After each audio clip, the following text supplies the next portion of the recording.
Morning, everyone. I am just going to set up my screen to share the presentation with you.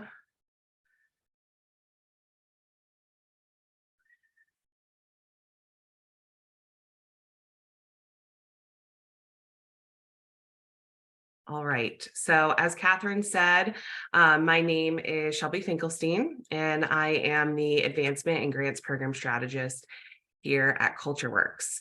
And today we're going to cover fundraising strategies for nonprofit organizations, as fundraising is often the #1 challenge that nonprofits voice, especially for smaller grassroots organizations or newer organizations that are trying to launch their program. New and small nonprofits are often doing amazing work, but they need money, of course, to pay their staff, run their programs, and manage their organizations more efficiently. More funding is key to scaling and becoming a more robust nonprofit. So now we're going to talk through some strategies for building a fundraising program and positioning your nonprofit to more effectively raise. So to start off with the basics, let's first define what a fundraising strategy is, and then we will dive into the different elements that can make up this plan. By definition, a fundraising strategy is a long-term plan of action designed to achieve a particular fundraising goal or goals. At the core, fundraising is all about building and maintaining relationships, and this should remain the priority at each stage. The stages we will talk about today are seen on this graphic. So as you'll see, we're going to talk about identifying funding needs, creating a fundraising plan, making sure that that plan is clear in your messaging, finding potential donors who believe in your message, asking for donations or sponsorships, and stewardship, which is about acknowledging of gifts by showing gratitude toward your donors and your partners. The elements of a fundraising strategy can include things like individuals or major gifts. A recent study actually showed that 69% of nonprofit funding comes from individual donations. This can come from direct mail and social media campaigns, and those can be effective ways to encourage more donations from members of the community. You want to make sure that it's easy for people to contribute by offering both in-person and online donation options. Your fundraising strategy should also focus on cultivating major gifts. And it's important to remember that a major donor will look different to each organization, especially if you're a newer organization or a smaller one. Recent studies show that 88% of total dollars raised come from only 12% of donors. Those are your major donors. When you create a tailored plan to build relationships with them, you'll earn more support for your mission. Now we're going to talk about marketing and online fundraising together. Your marketing plan describes how you will connect with your target audience and inform them of engagement opportunities. This involves cultivating new supporters and staying in touch with existing donors. Pursuing a multi-channel marketing strategy, meaning communicating via social media, email, direct mail, and other communication channels that may work for your nonprofit, will allow you to expand your reach and promote your cause to the widest possible audience. Strategic partnerships. This is talking about how partnerships between nonprofits and for-profit organizations or foundations are more impactful than ever before.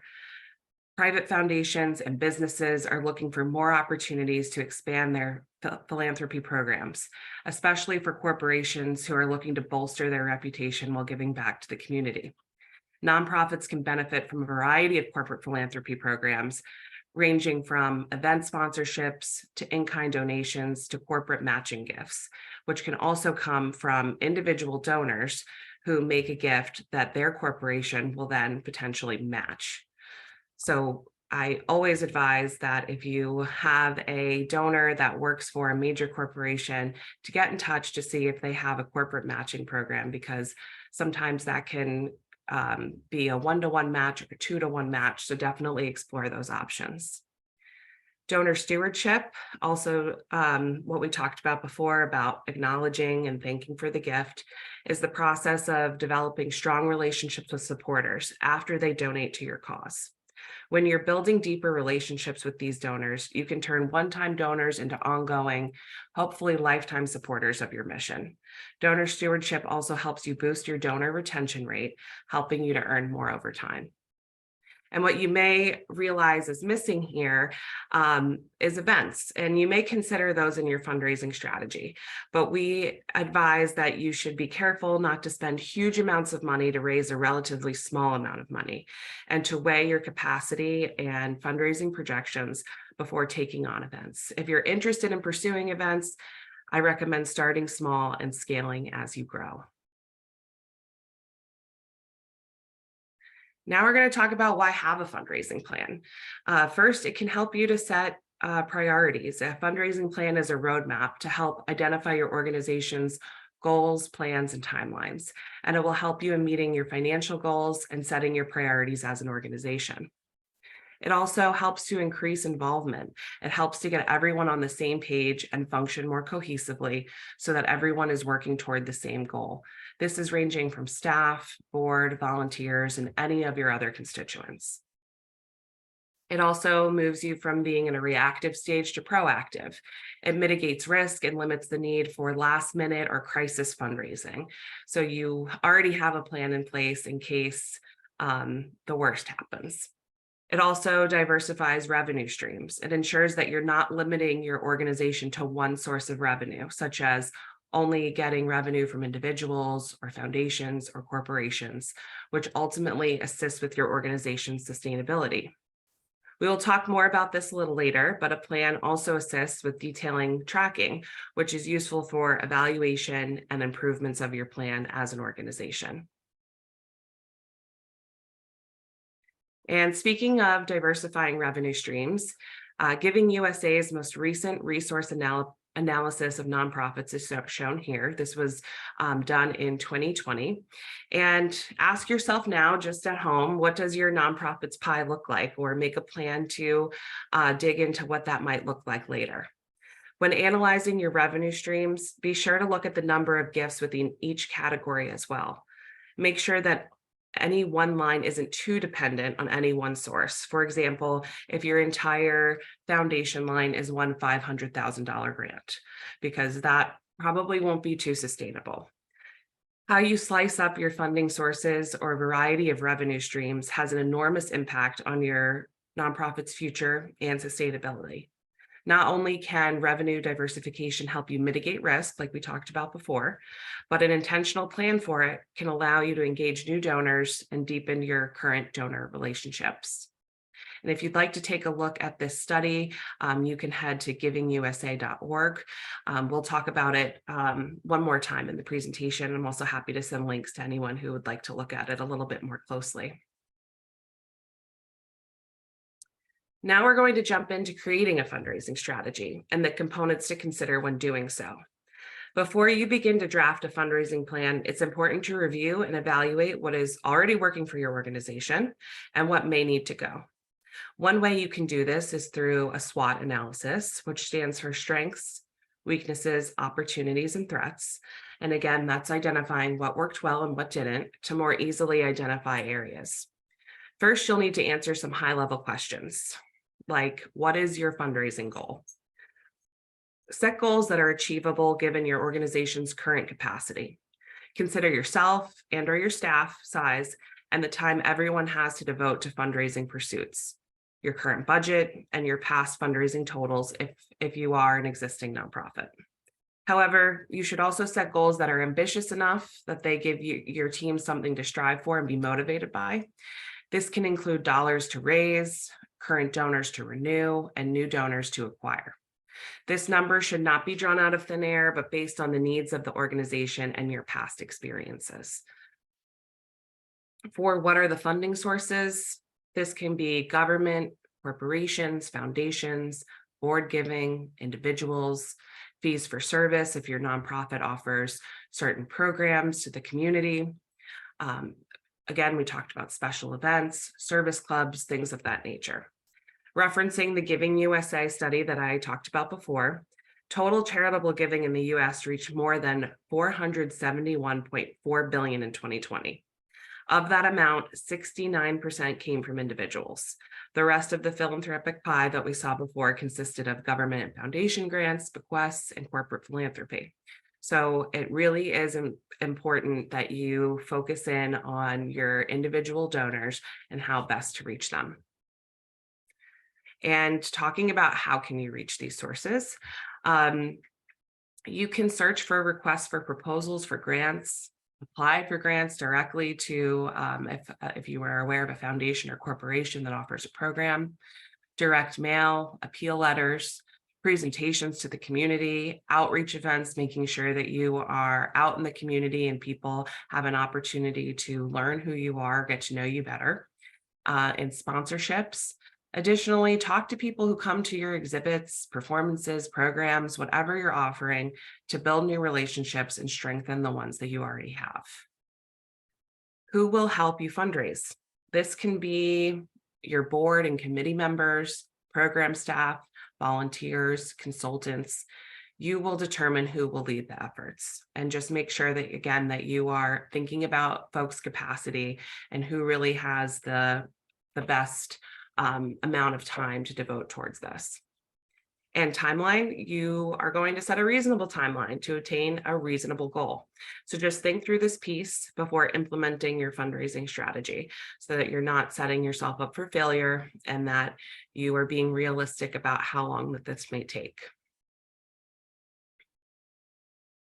Now, SMART goals are helpful when to clarify the desired outcome of your fundraising strategy, and it provides a set of specific and measurable strategies that will be applied to achieve your fundraising success. Using this approach demonstrates that you have a strategic plan in place and can accomplish positive outcomes, not only for your organization, but for your audience and the greater community. For starting with S, specific, when writing goals, it's best to avoid vagueness. What do you want to accomplish and what steps and strategies are required to achieve it? Why do you want to accomplish this goal? Why is it important for your organization to do so? M is measurable. Make sure you're able to quantify the change you want to see in the specific group of people you're targeting.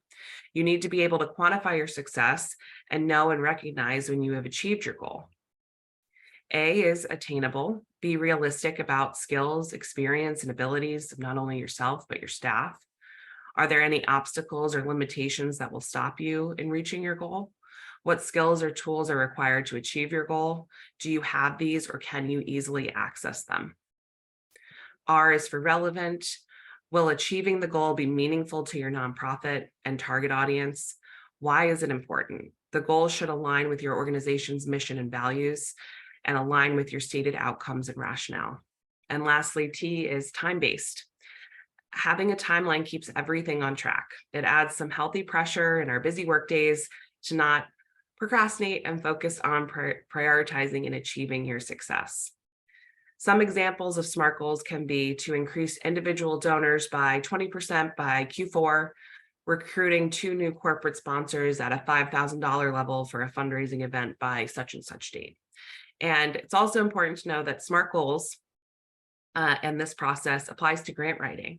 So when you are thinking about applications that require you to list goals and outcomes for a program, this is a great process to use to kind of hone down your goals for that program. Next, you'll create an action timeline. This timeline will force you to set a goal for each revenue strategy that you create. You're going to think through the details: who, what, where, when, and how. I personally prefer a detailed timeline that lists not only big picture goals, but also all of the small goals that go into making that big goal a reality. For example, instead of just listing that I'm having an event in September, I would also list when decisions on venue, entertainment, food need to be made, when sponsors need to be solicited, when invitations will go out. A timeline will force you to think critically through your fundraising decisions and provide guidance on your activities as the year progresses. Here, you will also create a budget for each strategy. Just like a program or organizational budget, each strategy needs a budget and goal. You will also decide who on your team is pursuing each strategy. Assign everyone who is going to help implement. This again includes board members, committee members, volunteers, program staff, community members, anyone that's going to help you in achieving the goal. I also advise that you review this at least monthly to see how you're doing. Ask yourself, how are we doing versus what we planned? What do we need to adjust? Course correct if needed. You can check total dollars raised, renewed donors, new donors, and just how your general goals are moving forward. This process will assist you when monitoring and evaluating your fundraising progress to know, was the money raised worth the expenditure of time and effort, and help you lay the groundwork for your next cycle of planning. Once you've nailed down answers to those basic questions, think about creating a case statement. This document will help to share your story with new and prospective donors and outline why your organization both needs and merits philanthropic support. Ask yourself, what makes your story unique? Why should people support you? Remember, people give to your organization because you meet needs in the community, not because you have needs. Keep focused on your mission, vision, and values. A case statement, preferably a 1 or 2 pager, is a great tool a nonprofit can use as an introduction or a teaser when fundraising. The most important thing to remember is that a 1-pager does not need to be all-inclusive. The goal of the 1-pager is to get a clear high-level vision of your organization. You want this document to have a visually appealing design and utilize your data points with infographics so it's easily digestible to the donor or reader. You can use Canva. They have a free month-long trial or a similar program to help you create a more dynamic 1-pager instead of just a Word document with a block of text. Use this 1-pager or 2-pager to also help facilitate introductions. It's a great hook to get a meeting or something you can share with current funders so that they can pass it along to their network. And here you'll just see some recommended starting points for what you would put on this document. So your logo, your mission and values, what problems you're addressing in the community, the solutions to how you're helping to close that gap, your target audience, accomplish or milestones of your organization, your fundraising goal. It's great to include quotes from constituents or community members to show the impact of this program on the community or on your target audience, and of course, contact information so that folks know who it is best to reach out to for next steps. Now we're going to take a deeper dive into strategic partnerships and how to build meaningful relationships with corporations and foundations. Relationships with funders are a key part of fundraising success, regardless of the award size. Remember that a funder's perception of you is formed at initial outreach and or beginning with the application process. So it's important to put your best foot forward, as funders also share information about grantees with each other, especially if they're in the same region. Corporations and foundations, depending on their own strategic priorities, can assist with general operating support, seed money, ongoing or multi-year grants, event sponsorship, products, and capital needs, meaning construction, renovation, or equipment. Relationship building efforts can result in the next big opportunity without realizing it at the time. So make sure that you're stewarding these partners throughout the year. One of the best ways to do this is to determine a contact within your organization to develop a deeper relationship with that funder so that there is a consistent point person and someone who can share news throughout the year. Now we're going to talk about ways to improve relationships with funders, especially if you already have relationships with folks in the community at corporations or foundations. It's always good to remind yourself of these points so that you make sure that your relationship is functioning as best as possible. The first is transparency. Openly sharing hurdles and or successes encountered during grant implementation or your grant period, so there's no surprises for the funder. This can be such as asking permission for budget revisions or deviations when you are first indicated that there may be a change that needs to happen. Meeting deadlines. It's best to refrain from requesting grant extensions, as it shows that you're able to meet the deadlines that you set. Of course, things change, And that goes back to transparency and just making sure that you are being open about if there's obstacles preventing you from your original grant timeline. This also includes meeting reporting deadlines, submitting early when possible for all grant related items, and just making sure that you're moving at the right speed. This builds trust and proves accountability, which is part of stewardship. Next is communication. Be accessible and reachable, be proactive, open, and sincere, and provide updates on key milestones and updates on programmatic design modifications or changes, even when not required. Providing updates outside of the required reporting timelines in ways such as sharing a press release about the funded project or news coverage keeps you top of mind and shows that you are a good steward of their dollars. Increasing belief and capacity. This shows examples of having existing partnerships, consistency in messaging, regardless of team member contacted, demonstrating strong organizational skills and accountability in action, and highlighting strengths, but again, being honest if you are having any obstacles. It just shows that, again, you're a good steward, and if they reach out, that they know that they're going to get an honest answer. Giving a face to the program, include individual success stories or evaluation comments from people who are benefiting from your program and ongoing updates and reports. You can even invite a funder for a site visit to see those who are being reached by the program and see it in action. You can provide press-ready materials for the funders to share with their network or their constituents, which could be approved photos of participants or things of that nature. Leveraging dollars, utilize their funding to seek out new sustainability measures. So you can use their funding as an impetus to apply for additional program enhancement funding from other sources. And foundations and corporations really like to see that you're not only relying on just their one grant, but that you're using it to, again, leverage their dollars and get more from other community funders. Being a step ahead, striving to anticipate questions from funders, and not having them learn about new organization or changes or program changes from another source. Managing and meeting expectations. Begin by setting realistic expectations and grant proposals. If partially funded, be sure to address changes in your work plans and goals. Let funders know if you have a departure from original goals or anticipated outcomes. Creativity and approach. Discuss the benefits of collaboration. If you're working with folks in the community at other organizations or with individuals, and how that partnership is a benefit to the project. And lastly, organize in actions. Again, this is going back to allowing plenty of time to complete the application, and always have or report and always have someone else read your work, as that's very important, so that you can make sure that you're catching typos or clarifying things before it gets to the folks at the corporation or foundation. So it's always best to revise, reformat, spell check, and of course, submit on time.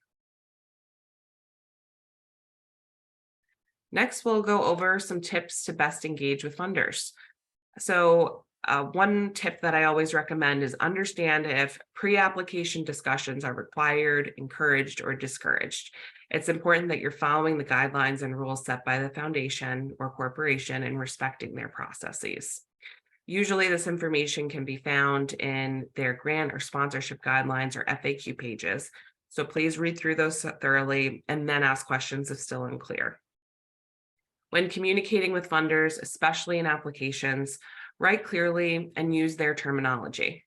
It's best to be clear in the connection of your project to the foundation's and corporation's mission and priority areas. Get to this point in the beginning of your proposal. This is your value proposition and why you are a good fit for them. If meeting with a corporation, I think it's always best to, when possible, link your request to their corporate social responsibility goals and/or their business model, and how a relationship with you can expand beyond financial.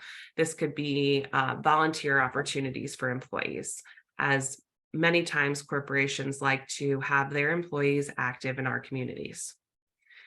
And also, if you have connections with a foundation or corporation through a board member or a high-level donor or something like that, definitely use this to your advantage, but do not let it be a crutch and rely solely on this relationship. This will also require that you're having conversations with who that connection is and not just using them without having a conversation with that person. You still need to show that your organization is worthy of funding without this personal connection. Next, we'll talk about managing relationships and gifts effectively. To do so, I recommend utilizing a good fundraising database. A database should help you work more effectively by reporting to the people who need to hear from you. This is your donors, your funders, board, and the general public. A functional database will be able to prioritize and segment mailing lists for those appeal letters, manage and track prospects, steward your current donors, identify future donors, and measure and forecast. It'll be able to answer questions like, who are your top 50, 100, 200 donors? Who are your repeat donors? What is the cumulative and lifetime giving of your largest donors? What is the average gift size? Things like that, which will be really helpful in creating your fundraising plan and getting those projections. The database also serves as your institutional memory. If someone leaves your organization, the database should allow a successor to pick up where someone left off and be able to resume those relationships. Separately, it's important to have some document to track your proposals and reports to funders and set a plan upon each award for communication strategy, timelines, and responsible parties so that you are making sure that that gift is being shepherded through the right process and that you're meeting all the milestones. And speaking of donor stewardship, this is what a nonprofit does from the time of the first gift and lasting until that donor no longer has a relationship with you. Stewardship is at the core of great fundraising strategy. It's what shows donors that the organization they've entrusted their money to is appreciative of the gift, has used it wisely, and that they've had an impact on the cause. If stewardship is not a priority, donors can become less engaged, not sure how their gift is making a difference, forget about you, lose trust, feel not valued, and ultimately give elsewhere. So it's important to not lose your donors over time or lose the possibility of increased giving because donor stewardship is not a priority. A strong stewardship strategy can grow your fundraising efforts. So please ask yourself, if you haven't already, who is responsible for thanking? When are people thanked? How are people thanked? That can be different depending on the size of the gift or preferences. That could be a thank you letter, a phone call, social media, an appreciation event. You could send or acknowledge someone in an annual report. And lastly, how will you continue a conversation with donors beyond the gift?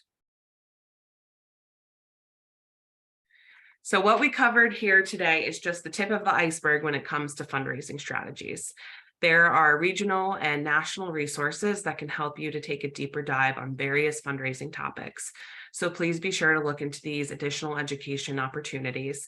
We have things right here in Richmond, the Institute on Philanthropy at the University of Richmond.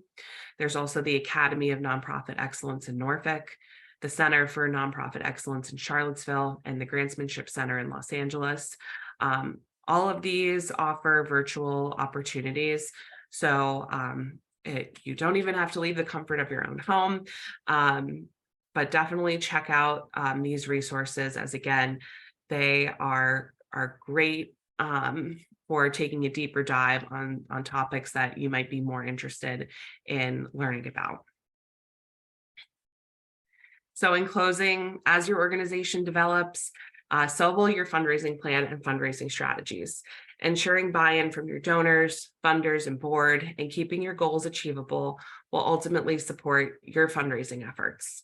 Creating a plan, following through with it, and communicating your progress with stakeholders and donors are the essential elements for successful fundraising.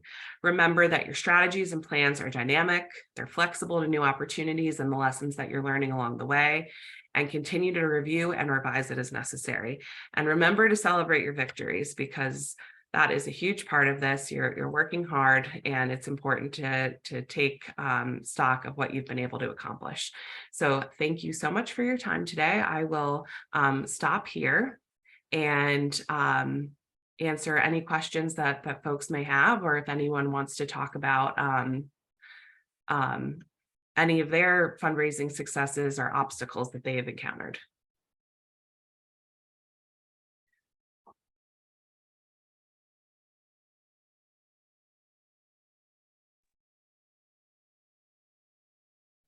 Hi, Shelby. This is Gretchen Yeager from RVA Thriving Artists, and thank you so much for all of this information. And I can't wait until I can join this type of coffee chat and have successes to share. But right now I do not, but I wondered, you gave so much good information. Are you going to share this deck with participants? Yes, so this presentation is being recorded and will be available on our website, but I'll also be sure to share it with you, Gretchen. And if you have questions along with anyone else in the group, I'm happy to answer questions after this and be a resource if you have things that happen along the way. Really appreciate it. Thank you so much. Thanks for being here, Gretchen.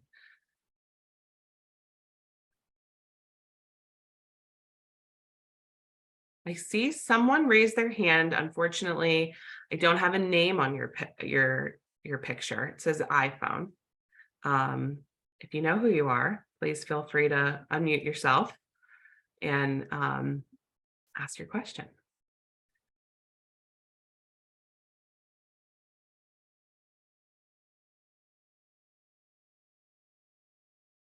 If not, we could wait on that one. I know it was a lot of, oh, this person said they can't unmute. Well, if you're able to chat into the chat box or ask your question there, I'm happy to answer. From Waymakers, thank you for being here. But I know what we went over was a lot today. So, and sometimes it takes time to sit with the information, to absorb it, think about what your questions are. So like I said, I'm available after, and this recording will be available on our website as well, and we can send it out to the folks who registered today, so that you have this at your fingertips. And my information's on our website, but I'm also going to enter my email into the chat box so that you have it. The question is, what do you think about fundraisers that are all year long, or is it better limited by weeks? That is an interesting question. I think that it really depends on what your organization has had success with.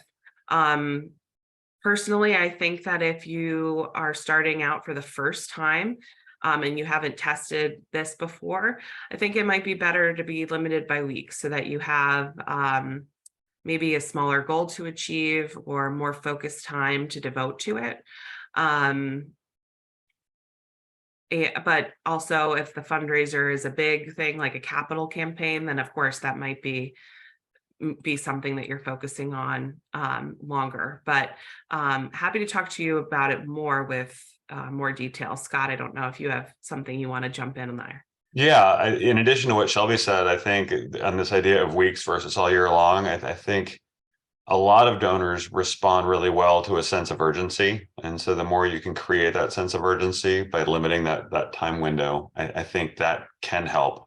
Of course, it depends on the nature of your cause and what you're trying to raise money for. But I think wherever you can create a sense of urgency, it's always a good idea to try and do that. You want to be careful though. You don't want to be saying like the sky is falling every 2 months, because then people don't pay attention to your message anymore. I hope that's helpful.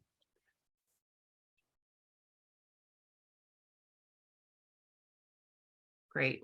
Well, thank you. I wanted to ask a question of the group while we have everyone here. Shelby, you asked earlier, if folks could share their challenges. One thing, CultureWorks being a convening organization that it is, and a lot of folks come to me to ask what about the state of our industry in Richmond. I'm curious, what are folks seeing as the big challenges right now from a fundraising perspective? If you'd be willing to share at a high level, you don't need to share details about your organization, but what trends are you seeing in the fundraising space these days?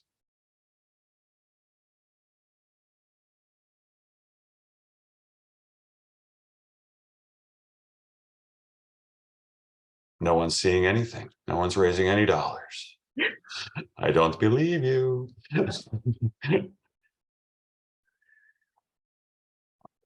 I mean, I'll share. Oh, well, someone in the chat said competition, which Kim. Thank you, Kim. Is true.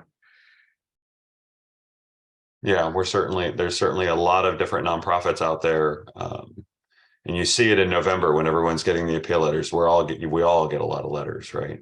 I think one thing that I'm trying to thread a needle with our own organization is, when is the best time to send out appeal letters? And we're still wrestling with that a little bit. Stephen also shared stuck between a pandemic and recession, which is very true. Yep. Yeah.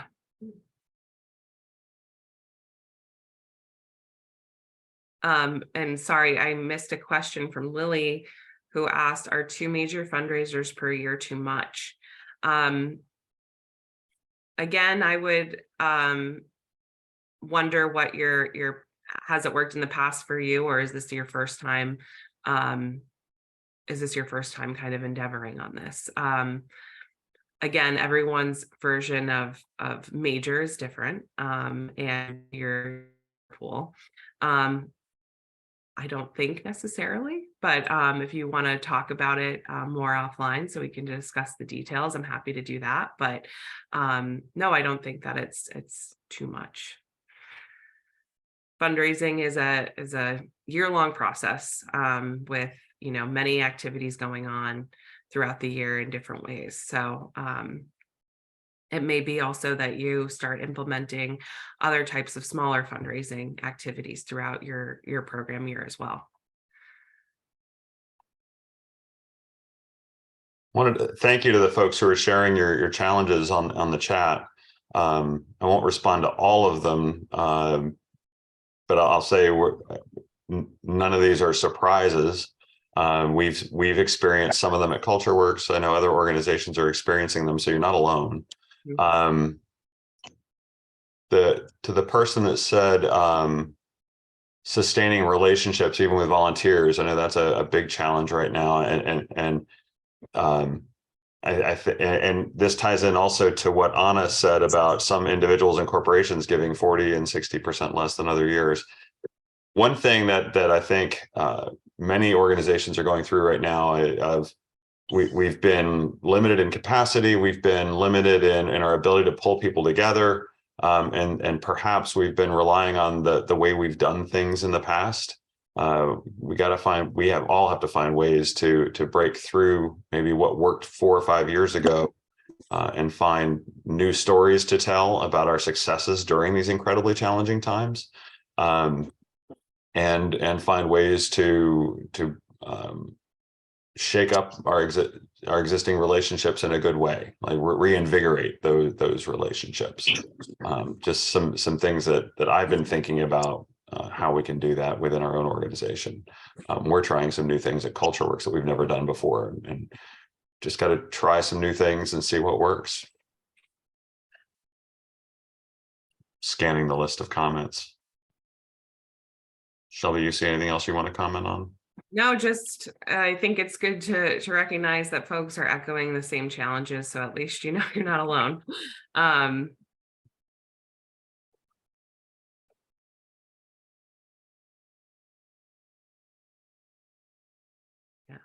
Well, again, thank you all so much for being here today. If you have questions or comments after the presentation, please feel free to reach out. But we really appreciate you all spending your morning with us, especially at the start of the day. And the presentation will be available on our website, and we'll give you all an email too when it's up. So thank you again, and hope to see everyone out in the community. And thank you, Shelby. This has been a great presentation, really helpful. Thank you, Catherine, for organizing the series of these coffee hours. I hope everyone's finding these helpful.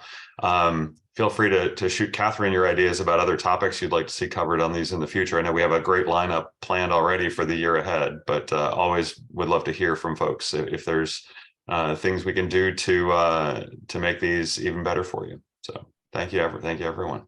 Thank you. Have a good rest of your week, everyone. Thank you. Bye.